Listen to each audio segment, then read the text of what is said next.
Halo Sobat Tani semuanya, jumpa lagi dengan saya. Kali ini saya akan membagikan tips seputaran dunia perkebunan tentunya. Dan topiknya hari ini adalah bagaimana penempatan tanaman di kebun. Jika kebun tersebut adalah kebun tumpang sari, artinya ada beberapa tanaman yang ada campur-campur, multi tanaman.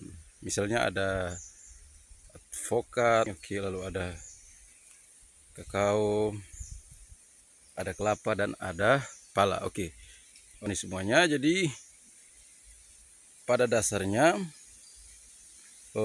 kita dan bagaimana kalau kebun tersebut berada di lahan miring. Oke, kebun saya lahan miring. Ini bagian bawahnya. Dan luas kebun ini sekitar 1 hektar.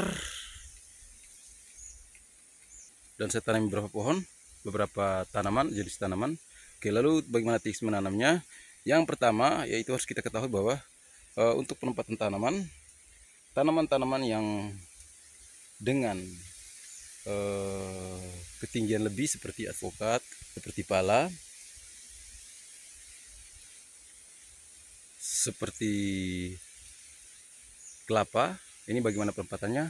Oke, untuk pala dan advokat karena dia tinggi, jadi penempatannya harus di area bawah kebun atau yang paling miring. Oke, jadi dia berada di bagian yang rendah dari kebun.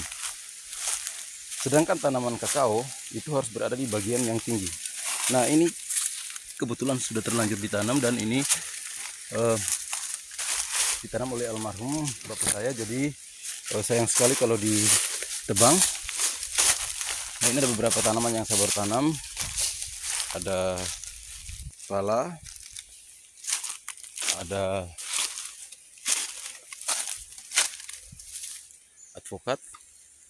Oke, jadi saran saya, tanaman-tanaman yang tinggi, yang berpotensi tinggi seperti pala dan advokat itu ditempatkan di bagian yang rendah. Alasannya yaitu bahwa kalau ditempatkan di bagian tinggi, karena sifat tingginya, dia bisa saja berpotensi untuk menutup tanaman-tanaman yang pendek seperti kakao. Jadi kalau dia berada di bagian tinggi, dan ketika tingginya semakin bertambah ke atas, maka sudah pasti dia akan menutup tanaman kakao.